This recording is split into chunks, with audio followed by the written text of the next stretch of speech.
Hey guys, welcome to another episode of The Virtual Investor. It's conversations with Paul and Mike, and we're going to get into some high level topics here about what's working for us, how we're finding our deals right now, and resources we're using. We're going to get in kind of high level detail.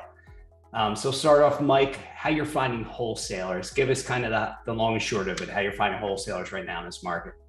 Yeah, I mean, it's pretty easy. It's the simplest thing, just different ways. You could be proactive, and that's what I'm doing, or you could kind of post ads as another way. So one example is just by posting ads on like a Facebook marketplace, like a real estate investor forum, like a Bigger Pockets, or even Craigslist. You kind of say like, hey, use a simple title like wholesalers, I'm looking to buy more properties, and give them some information. You and I actually recorded a video directly for wholesalers on like, what's our criteria? And I copy and paste it, and I'm looking for wholesalers in different markets. Just as an example, this week, just on Bigger Pockets, I posted a few for wholesalers in PA, Carolinas, and Southwest Florida. And I have some calls lined up this week just from different wholesalers, just to get to know them and better understand our criteria. And the one guy just didn't even call me. He just started sending me deals directly because I said to do that as well, to add me to your list. So those are some ways to just post ads, and folks will come to you. A proactive approach would be, I have my virtual assistant do this.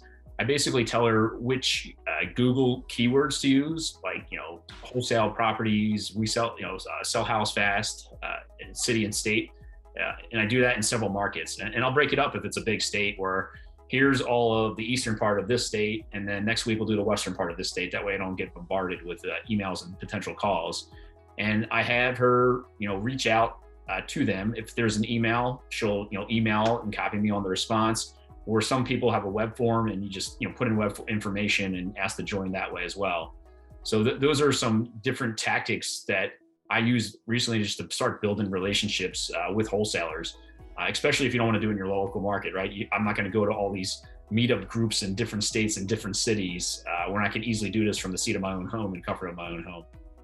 Yeah, that's the key right there. Yeah, I've been doing some of those same things here, trying to find different wholesalers in the Florida market, as you know. And, Facebook Marketplace is a great way. You can look and target certain areas if you want. It seems like in Florida, the biggest markets are obviously Tampa and Orlando and Jacksonville for the most part. Then you have South Florida, which is Miami. There seems to be that little gap in between of the area I'm looking for, which is that Cape Coral, Naples area, the Southwest Florida, Sarasota. So that's an area I'm trying to find and add more guys. So I'm going to do a little bit of a deeper dive. Another thing I just thought about, like, this is stupid of me not to have thought about it before, but with all the Facebook friends we have that are connected to us, it's almost like we just create a short little video, put it on my Facebook page. Yeah. Might get blown up, but for people that are, especially because we're going to target these newer investors, and a lot of the newer investors, the ones that are connecting with us, Yep. and they might bring us some pretty good deals. So there's so many different ways to do it with these wholesalers, and just opportunities out the wazoo. And it's weeding out the good ones from the bad ones, right? We've gotten good ones, we've gotten bad ones, but it seems like the best deals we get are probably from newer wholesalers. Yeah, because they don't have the robust list some experience has. And so they're actually we'll get cherry picked deals from them because they're sending us their deals sometimes potentially first, just because they don't have that robust buyers list yet. And then I use it as a training opportunity. I just don't say no. I kind of say, a good example this week, someone sent me a property, they're like ARV 220.